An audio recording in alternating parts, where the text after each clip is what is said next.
অনুরাগ নয়, যৌক্তিকতা বুঝে নির্বাচনী বিষয়ে সিদ্ধান্ত দাবি বিএনপি। সময় পাল্টে নিরপেক্ষতা হারিয়েছে সরকার, বলছে জামায়াত।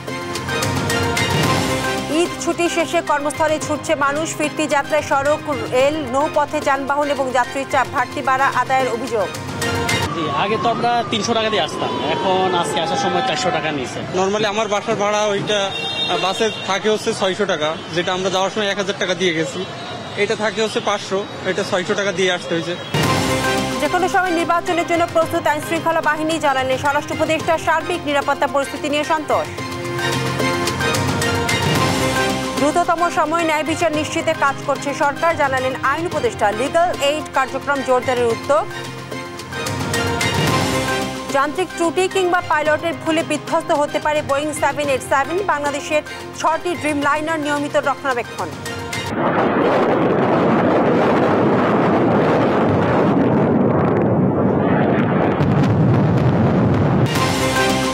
মধ্যপ্রাচ্যে নতুন মাত্রায় যুদ্ধ পরিস্থিতি। যুক্তরাজ্য ফ্রান্সকে হুমকি। ইরানের তেহরান জ্বালিয়ে দেওয়ার হুঙ্কার ইসরায়েলের।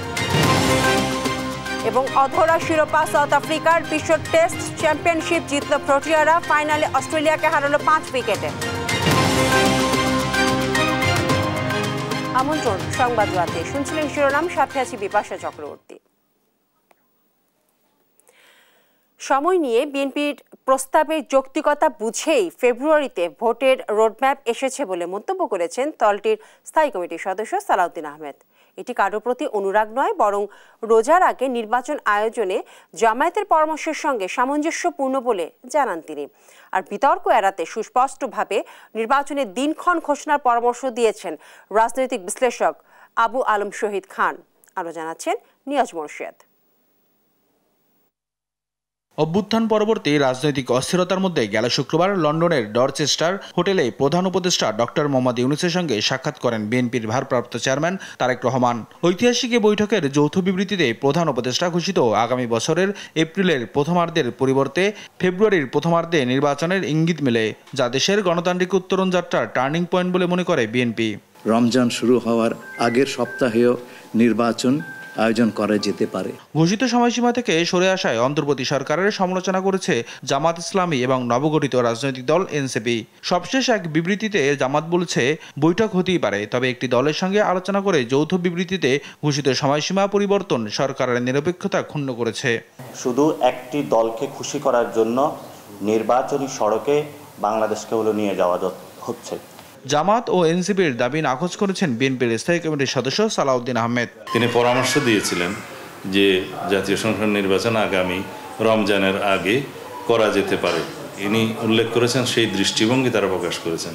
রমজানের শুরুর আগের সপ্তাহে যে নির্বাচনের সম্ভাব্য তারিখের বিষয়ে বলা হয়েছে, সেটা তাদের সেই পরামর্শের সাথে তো সামঞ্জস্যপূর্ণ। তো এখানে রাগ অনুরাগ বিরাগ বিএনপির প্রতি দেখানো হয়েছে, এটা আসলে অযৌক্তিক। তার দাবি, নির্বাচনের যৌক্তিক সময় তুলে ধরতে সক্ষম হওয়ায় সিদ্ধান্ত পুনর্বিবেচনা করেছেন প্রধান উপদেষ্টা। আর একক দল হিসেবে নয়, যুগপৎ আন্দোলনের সমমনা সব রাজনৈতিক দলেরও প্রতিনিধিত্ব করেছেন তারেক রহমান। আলাপ আলোচনার মধ্য দিয়ে একটা জায়গায় নিষ্পত্তি হয়েছে, জাতির জন্য কল্যাণকর একটা সিদ্ধান্ত হয়েছে যে রমজানের শুরুর আগের সপ্তাহে নির্বাচন অনুষ্ঠান করা যায়। এবং আমরা আশা করছি নির্বাচন কমিশনে যথাযথ প্রক্রিয়ায় তিনি তার নির্দেশনাটা পৌঁছবেন, কমিউনিকেট করবেন, তারপরে নির্বাচন কমিশন সেভাবে তারিখ নির্ধারণ করবে, তফসিল নির্ধারণ করবে। তবে বিতর্ক এড়াতে বারবার সম্ভাব্য তারিখ ঘোষণা না করে সুস্পষ্ট দিনক্ষণ জানানোর তাগিদ দেন রাজনৈতিক বিশ্লেষক আবু আলম শহীদ খান। নির্বাচনের তারিখ হওয়াটা তো ইম্পর্টেন্ট, পরিষ্কার ঘোষণা আসতে হবে। বারবার সিদ্ধান্ত বদল হলেই অন্তর্বর্তী সরকার আস্থা হারাবে বলেই মনে করেন এই বিশ্লেষক। 3 মাসের টাইম। নিয়াজ মোর্শেদ, দেশ টিভি, ঢাকা।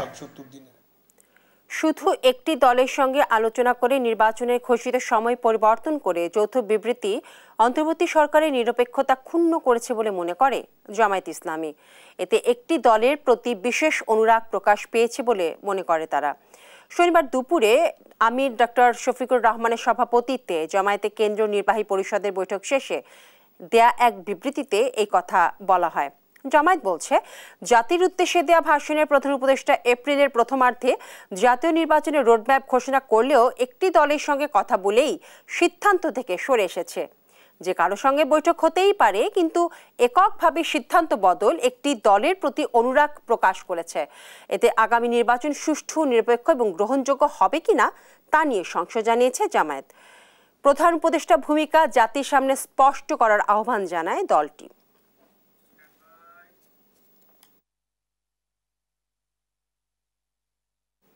আগামীকাল থেকে খুলছে সব অফিস আদালত, চাই কর্মস্থলে ফিরছে কর্মজীবী মানুষ। শনিবার সকাল থেকে রাজধানীর সড়ক, রেল এবং নৌপথে দেখা যায় ফিরতি যাত্রীর চাপ। তারা বলছেন ঈদ যাত্রার তুলনায় ফিরতি যাত্রা অনেকটাই স্বস্তির, তবে কোথাও কোথাও বাড়তি ভাড়া নেওয়া হচ্ছে বলে অভিযোগ করেন যাত্রীরা। আরও জানাচ্ছেন ফাহিম ইউসুফের প্রতিবেদন, জানাচ্ছেন সাদ আহমেদ। ঈদের ছুটিতে আনন্দমুখর সময় কাটিয়ে ব্যস্ত নগরে ফিরছে কর্মজীবী মানুষ। শনিবার সকাল থেকে রাজধানীর সড়ক, রেল ও নৌপথে দেখা যায় ফিরতি যাত্রীর ভিড়। যাত্রীরা জানান অনলাইনে ট্রেনের টিকিট কিনতে কিছুটা ভোগান্তি হলেও ফিরতি যাত্রা সব মিলিয়ে ছিল স্বস্তির। জি, ঈদ শেষে ঢাকায় আসার সময় অনলাইনে টিকিট কাটতে অনেক প্রবলেম হয়েছে, প্লাস এই ট্রেনের অনেক যাত্রীর ভিড়, গরম আর ট্রেনের ক্রসিং, এই দুইটা সমস্যা অনেক বেশি সবাইকে ভোগান্তিতে ফেলছে। হ্যাঁ, ত্রুটি ছিল, ব্ল্যাকে টিকিট ছিল অনেক, নিজেও ভোগান্তির শিকার হয়েছি। আসার সময় প্রচন্ড ভিড় ছিল, স্ট্যান্ডিং যাত্রী খুব বেশি পরিমাণ ছিল, দেখা যায় আমি সিট পর্যন্ত যেতে আমার খুব ভোগান্তি পোহাতে হয়েছে। হ্যাঁ, সময় মতো ছাড়ছে, একদম রাইট টাইমে আসার সময়, কিন্তু যাওয়ার সময় একটু প্রবলেম ছিল। যেমন আমরা 3 দিন আগে গেছি, তখন 9:30 ছাড়ার কথা ছিল, 10:30 ছাড়ছে। এদিকে সায়দাবাদ বাস টার্মিনালও দেখা যায় ঢাকামুখী যাত্রীর ভিড়। অতিরিক্ত ভাড়া আদায়ের অভিযোগ করেন তারা। আগে তো আমরা 300 টাকা দিয়ে আসতাম, এখন আজকে আসার সময় 400 টাকা নিয়েছে, 100 টাকা বেশি নিয়েছে। নর্মালি আমার বাসার ভাড়া ওইটা বাসে থাকে হচ্ছে 600 টাকা, যেটা আমরা যাওয়ার সময় 1000 টাকা দিয়ে গেছি। এটা থাকে হচ্ছে 500, এটা 600 টাকা দিয়ে আসতে হয়েছে। তবে ভালো আসছি, ঈদ যাত্রা ভালোই ছিল। ঈদ যাত্রা ভালোই ছিল, কিন্তু প্রতিবারের মতো জনগণের হেনস্থ হয় যে আপনার 250 টাকার ভাড়া 350 টাকা, 500 টাকা এরকম গুনতে হয়। এটা প্রতি বছরই হয়। সদরঘাট লঞ্চ টার্মিনালেও ফিরতি যাত্রার চাপ। যাত্রীরা জানান ভোগান্তি ছাড়াই ফিরছেন ঢাকায়। আপনার ভোগান্তি হয়নি, আমরা সুন্দর মতন আসতে পারছি, আর আমরা বিছনা সুন্দর মতন করে পাততে পারছি, তেমন একটা লোকজন হয়নি, মোটামুটি ভালোই আর কি। ভাড়া ন্যায্য ভাড়া যেটা সেটা নিচ্ছে। ফিরতি যাত্রায় মানুষের এই স্রোত বলে দেয় দ্রুতই কর্মব্যস্ত হয়ে পড়বে রাজধানী। সাদ আহমেদ, দেশ টিভি, ঢাকা। প্রধান উপদেষ্টা যখনই সিদ্ধান্ত দেবেন তখনই নির্বাচনের জন্য আইনশৃঙ্খলা বাহিনী প্রস্তুত বলে জানিয়েছেন স্বরাষ্ট্র উপদেষ্টা জাহাঙ্গীর আলম চৌধুরী। দুপুরে র্যাব 1 কার্যালয় পরিদর্শন শেষে কথা বলেন তিনি। এ সময় দেশের সার্বিক আইনশৃঙ্খলা পরিস্থিতি উন্নতি হয়েছে বলে দাবি করেন স্বরাষ্ট্র উপদেষ্টা। তৌফিক মাহমুদ মুন্নার রিপোর্ট, জানাচ্ছেন মোহাম্মদ সাকিব। শনিবার বেলা 11টার দিকে armed police battalion APBN headquarter পরিদর্শন করেন স্বরাষ্ট্র উপদেষ্টা জাহাঙ্গীর আলম চৌধুরী। এ সময় কর্মকর্তাদের সঙ্গে কথা বলেন তিনি। পরে উপদেষ্টা সাংবাদিকদের জানান, মাঠ পর্যায়ে পুলিশের কাছে রাইফেলের মতো অস্ত্র থাকলেও ভারী মারণাস্ত্র থাকবে না। গেল 11 মাসে আইন শৃঙ্খলা পরিস্থিতির উন্নতি হয়েছে বলেও জানান তিনি। আইন শৃঙ্খলা অনেক উন্নতি হয়েছে, তবু আছে, এটা তো একটা কোনো লিমিট নাই, এটা যতই উন্নতি হবে আরো উন্নতি হতে থাকবে। একটা পেন্সিলও কিন্তু মারণাস্ত্র হয়ে যায়, বুঝতে পারছেন? একটা পেন্সিলও মারণাস্ত্র বলতে বড় ধরনের হাতিয়ারগুলি থাকবে না, বাট আপনারা জানেন AP ব্যাটালিয়নের রুল এবং অন্যান্য নর্মাল পুলিশের রুল কিন্তু এক না, একটা এক রুলে কিন্তু তৈরি হয়েছে। এখন এদের রুল হয়েছে ডিউরিং ইভেন যদি আমাদের কোনো সময় যুদ্ধ করতে হয়, এরা কিন্তু সেনাবাহিনীর সাথে যুদ্ধ করে। পরে র্যাপিড অ্যাকশন ব্যাটালিয়ন র্যাব 1 কার্যালয় পরিদর্শন করেন স্বরাষ্ট্র উপদেষ্টা। সাংবাদিকদের প্রশ্নের জবাবে তিনি জানান, নির্বাচনের সহায়তা দিতে প্রস্তুত আইনশৃঙ্খলা বাহিনী। প্রধান উপদেষ্টা যে সময় উনি ডিসিশন নেবেন ইলেকশনের ডেট, আমরা সেই সময়ের জন্য সবসময় প্রস্তুত। আমাদের ইলেকশন যে সময় হবে ওই সময়ের জন্য যে ধরনের প্রস্তুতি দরকার হবে আমরা ওই ধরনের প্রস্তুতি। 2-1টি ছোটখাটো ঘটনা ছাড়া এবার ঈদ শান্তিপূর্ণভাবে উদযাপন হয়েছে বলেও জানান স্বরাষ্ট্র উপদেষ্টা। মোহাম্মদ সাকিব, দেশ টিভি, ঢাকা। দ্রুততম সময়ে মামলা নিষ্পত্তির মাধ্যমে মানুষকে ন্যায় বিচার দিতে সরকার কাজ করছে বলে জানিয়েছেন আইন উপদেষ্টা ডক্টর আসিফ নজরুল। শনিবার রাজধানীর বেইলি রোডে জাতীয় আইনগত সহায়তা প্রদান সংস্থার কার্যালয়ে এক মতবিনিময় সভায় তিনি একথা বলেন। লিগ্যাল এইডের মাধ্যমে মামলা নিষ্পত্তি পরিমাণ ৩৫,০০০ থেকে ২ লাখে নিয়ে যাবার লক্ষ্য জানিয়ে উপদেষ্টা বলেন, এতে মামলার সংখ্যা ৪০% কমবে। আরো জানাচ্ছেন মাকদুরা মিতি।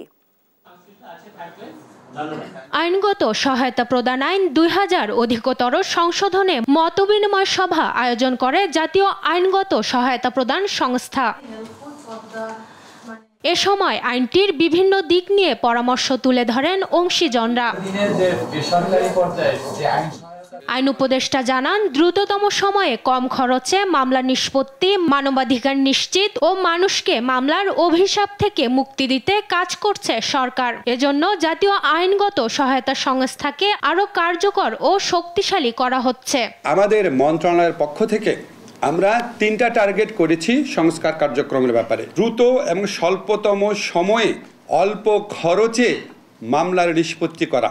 লিগ্যাল এইডেও মামলা নিষ্পত্তির বিষয়ে কথা বলেন আইন উপদেষ্টা। সরকারি আইনগত সহায়তার মাধ্যমে যে আমরা মধ্যস্থতার মাধ্যমে মামলা স্বল্প খরচে স্বল্প সময় নিষ্পত্তি করছি, সেটার সংখ্যা ৩৫,০০০। আমরা সেটাকে 1 থেকে 2 লক্ষে নিয়ে যেতে পারবো। 1 লক্ষ তো অবশ্যই পারবো, আমাদের টার্গেট হচ্ছে 2 লক্ষে নিয়ে যাওয়া। বিচার বিভাগে অবকাঠামোগত সমস্যা সমাধানে প্রয়োজনে ব্র্যাক, প্রশিকা ও অ্যাকশন এইডের মতো বেসরকারি প্রতিষ্ঠানের অফিসকে বন্ধের দিন কাজে লাগানোর কথাও জানান আইন উপদেষ্টা। সরকারি আইন সহায়তা করে দিলাম। মাকদুরা মিতি, দেশ টিভি, ঢাকা। সিলেটের জাফলং সহ কোনো পাথর কোয়ারি আর লিজ দেবে না সরকার, জানালেন পরিবেশ উপদেষ্টা সৈয়দা রিজওয়ানা হাসান। শনিবার সিলেটে পাথর কোয়ারি পরিদর্শন শেষে একথা বলেন তিনি। উপদেষ্টার এমন ঘোষণার পর সিলেট তামাবিল সড়কে অবস্থান নিয়ে বিক্ষোভ করে শত শত পাথর শ্রমিক। সহকর্মী খালেদ আহমেদের তথ্য এবং ছবিতে জানাচ্ছেন সালমা জাহান। গত 2 দিন ধরে সিলেটে অবস্থান করছেন বন ও পরিবেশ উপদেষ্টা সৈয়দা রিজওয়ানা হাসান এবং বিদ্যুৎ জ্বালানি ও খনিজ সম্পদ উপদেষ্টা মোহাম্মদ ফয়জুল কবির খান। শনিবার সকালে 5 আগস্ট পরবর্তী সময়ে জাফলংয়ের বিভিন্ন স্থান থেকে লুট হওয়া বালু ও পাথর এলাকা পরিদর্শন করেন দুই উপদেষ্টা। এই সময় সাংবাদিকদের প্রশ্নের জবাবে বন ও পরিবেশ উপদেষ্টা জানান, পরিবেশ রক্ষায় সিলেটে কোনো পাথর কোয়ারি আর লিজ দেবে না সরকার। শ্রমিকদের জন্য প্রয়োজনীয় বিকল্প কর্মসংস্থানের ব্যবস্থা করা হবে। অবৈধভাবে যে পাথর উত্তোলন হয় সেটা বন্ধের জন্য নিশ্চয়ই জ্বালানি মন্ত্রণালয় থেকে উপদেষ্টা মহোদয় করবে। আমরা কথা বলেছি ট্যুরিজম মিনিস্ট্রির সাথে, ইকো ফ্রেন্ডলি ট্যুরিজম তারা কিভাবে করতে পারে, যাতে করে পাথর যারা উত্তোলন করে তাদের একটা বিকল্প কর্মসংস্থান হয়। এ সময় বিদ্যুৎ জ্বালানি ও খনিজ সম্পদ উপদেষ্টা বলেন, সিলেটের সাদা পাথর, জাফলং কিংবা রাতারগুলের মতো পর্যটন স্পটের উন্নয়ন করলে লন্ডনের চেয়েও বেশি টাকা আয় করা হবে। সিলেটের যে ট্যুরিজম পটেনশিয়াল আছে, এই যে রাতারগুল বলেন কিংবা বিছানাকান্দি বলেন কিংবা এইসব জায়গায়, এগুলো ডেভেলপমেন্ট করলে ওই সিলেটে যে লন্ডন থেকে যে টাকা আসে তার থেকে বেশি টাকা এখানে উপার্জন করা সম্ভব। কিন্তু আমাদেরকে বুঝতে হবে যে কোনটা আমরা কোন দিকে যাব। এদিকে পাথর কোয়ারি খুলে দেওয়া হবে না বন ও পরিবেশ উপদেষ্টার এমন বক্তব্য ছড়িয়ে পড়লে সিলেট তামাবিল সড়কের জাফলং বল্লাঘাট এলাকায় অবস্থান নেয় শত শত পাথর শ্রমিক। তারা দুই উপদেষ্টার গাড়ি আটকিয়ে স্লোগান দিতে থাকে। প্রায় 15 মিনিট বিক্ষোভে আটকে পড়েন দুই উপদেষ্টা। পরে পুলিশ বিক্ষোভকারীদের সরিয়ে দিলে সিলেটে আসেন দুই উপদেষ্টা। নিউজ ডেস্ক, দেশ টিভি। করোনা ভাইরাসের নতুন ভ্যারিয়েন্ট আরও মারাত্মক এবং আক্রান্তদের মধ্যে গতানুগতিক উপসর্গ না থাকায় বাড়ছে নমুনা পরীক্ষা এবং শনাক্তের হার। পরিস্থিতি পর্যালোচনা করে নানান পদক্ষেপ নিচ্ছে স্বাস্থ্য বিভাগ। জরুরি পরিস্থিতি মোকাবেলায় প্রস্তুত রয়েছে মহাখালীর ডিএনসিসি হাসপাতাল। তবে করোনা মোকাবেলায় সচেতনতার পরামর্শ দিয়েছেন বিশেষজ্ঞরা। আলো জানাচ্ছেন তৌফিক মাহমুদ মুন্না। দেশে নতুন করে বেড়েছে করোনা সংক্রমণ। ভাইরাসটির নতুন ভেরিয়েন্ট মারাত্মক এবং আক্রান্তদের মধ্যে গতানুগতিক উপসর্গ না থাকায় বাড়ছে আতঙ্ক। এতে বাড়ছে করোনা পরীক্ষা ও শনাক্তের হার। নাখালপাড়া থেকে নমুনা পরীক্ষা করাতে স্ত্রীকে নিয়ে এসেছেন গোপাল চন্দ্র। এক সময় এমন চিত্র নিয়মিত হলেও অনেকটা বিরতির পর আবারও ফিরেছে আগের চেহারায়। অনেকে আসছেন করোনা পরীক্ষায়। আমার তো এরকম সমস্যা হচ্ছে না, আমি তো সুস্থ আছি। না, এখন আমরা আসছি, ডাক্তার দেখাইছি, ডাক্তার টেস্ট দিচ্ছে, টেস্টগুলো করা। ন্যাশনাল হার্ট ফাউন্ডেশনে আমরা 4 দিন ছিল।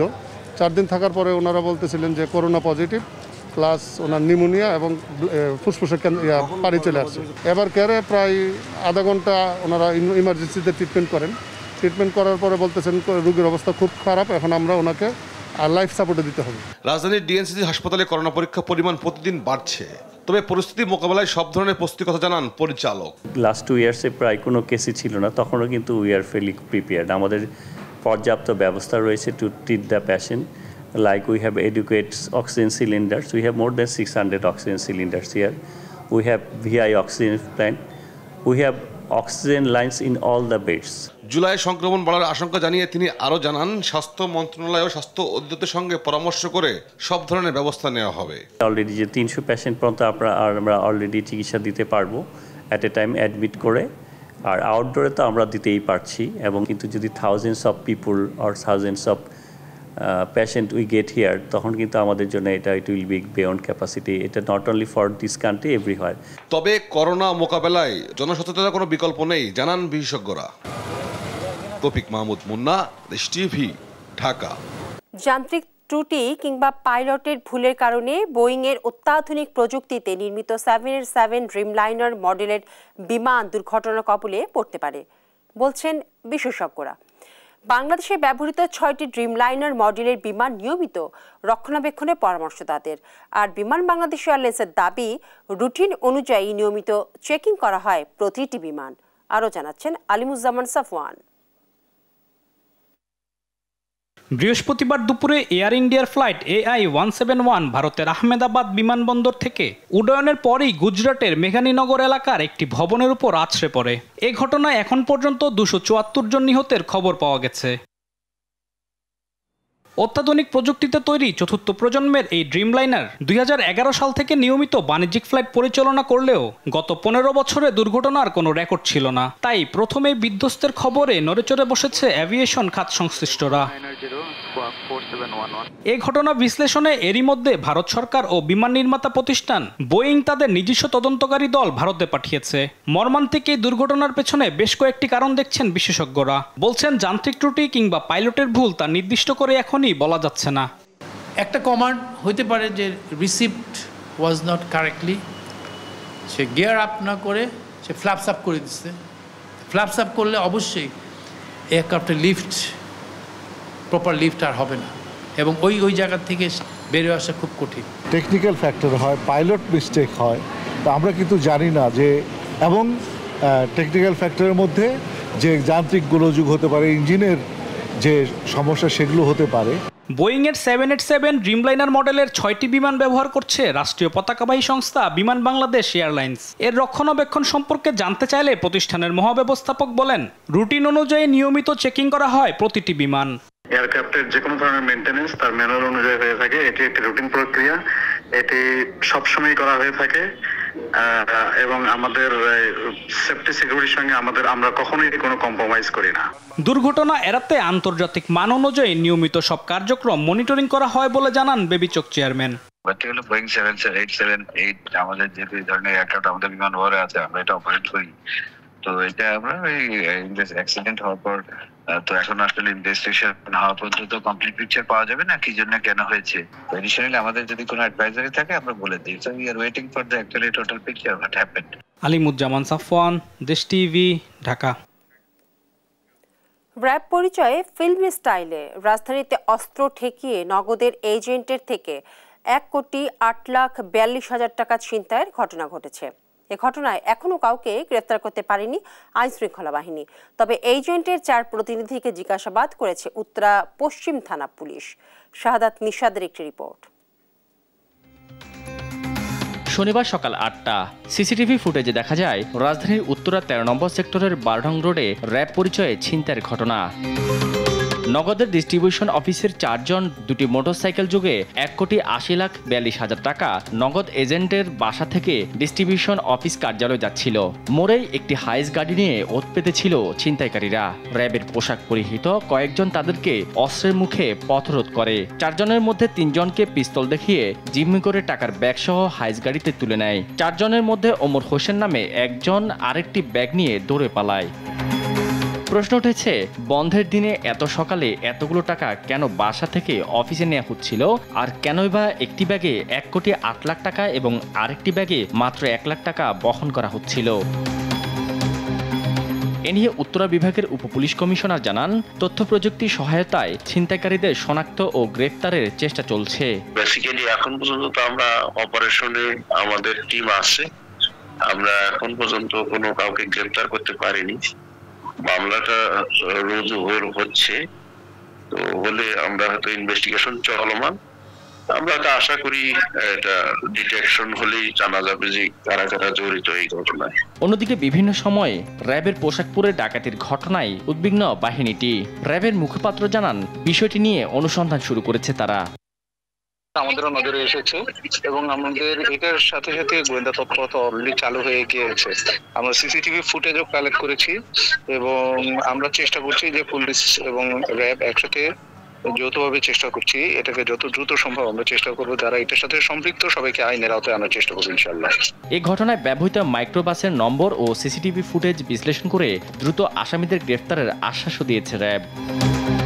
শাহাদাত নিশাদ, দেশ টিভি, ঢাকা। দর্শনার্থীর চাপ কম এখন রাজধানীর বিনোদন কেন্দ্রগুলোতে। ঈদের ছুটি শেষ হওয়ায় পুরনো ব্যস্ত জীবনে ফিরছে নগরবাসী।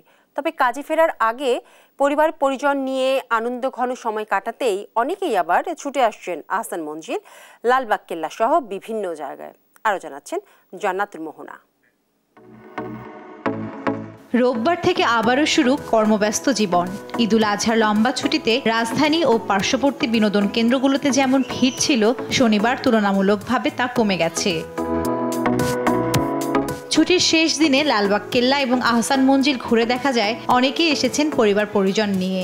বাচ্চাদেরকে আসলে খোলামেলা প্রাকৃতিক পরিবেশে কোথাও নিয়ে যাওয়ার তো নেই, ঢাকা শহরে সব বদ্ধ খাঁচার মধ্যে থাকে বাচ্চারা, তাই এই যে সুন্দর একটা জায়গা আসলে বাচ্চারা একটু খেলতে পারে, আনন্দ পায়, তাই নিয়ে আসলাম। শুধু ঈদ না, পরিবারকে নিয়ে ঘুরতে যাওয়া, হ্যাপিনেস থাকাটা দরকার মানুষের। এটা বাসার ছাদের বাগান হোক, চাই লালবাগ কেল্লা হোক, ঘুরতে যাওয়াটা হলো মানুষের স্বাস্থ্যের জন্য ভালো। এটা আমাদের ইতিহাস, এখানে এসে আমাদের খুবই ভালো লাগছে। মুক্ত পরিবেশে ছোটাছুটিতে ব্যস্ত শিশুরা।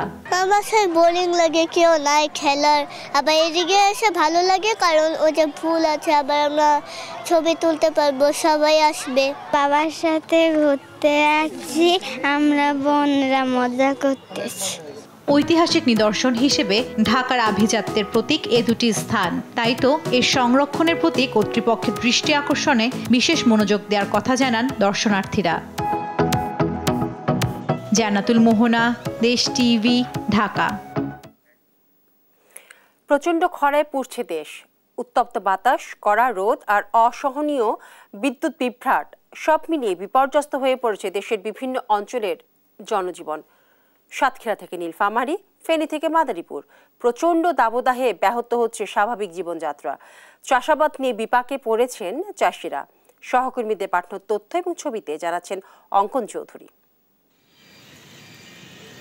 সাতক্ষীরায় দিনে তাপমাত্রা 38 ডিগ্রি ছাড়িয়েছে। রাস্তাঘাট ফাঁকা, বাজারে লোকজন কম, মানুষ ঘর থেকে বেরোতে ভয় পাচ্ছে। হাসপাতালগুলোতে বাড়ছে হিটস্ট্রোক ও ডায়রিয়ার মতো রোগীদের সংখ্যা। তাপমাত্রার ভিতরে আমরা কাজ কাম করে খেতে পারতেছি না, আমরা খুব সমস্যার ভিতরে আছি। অন্যদিকে টানা 8 দিন ধরে চুয়াডাঙ্গায় অসহনীয় তাপপ্রবাহ বইছে। দুপুর 12টায় তাপমাত্রা 35 ডিগ্রি এবং বাতাসের আর্দ্রতা 62%। দিনের বেলায় রোদের তাপ আর ভ্যাপসা গরমে শরীর ভিজে যাচ্ছে। বাতাসের আর্দ্রতা বেশি থাকায় ঘরেও যেন স্বস্তি নেই, কেউ প্রয়োজন ছাড়া বাইরে বেরোচ্ছেন না। বাতাসের আর্দ্রতা বেশি থাকার কারণে প্রচুর ভ্যাপসা গরম অনুভূত হচ্ছে এবং পরবর্তীতে বৃষ্টিপাত না হওয়া পর্যন্ত এরকম ভ্যাপসা গরম এবং তাপপ্রবাহ চলতে পারে।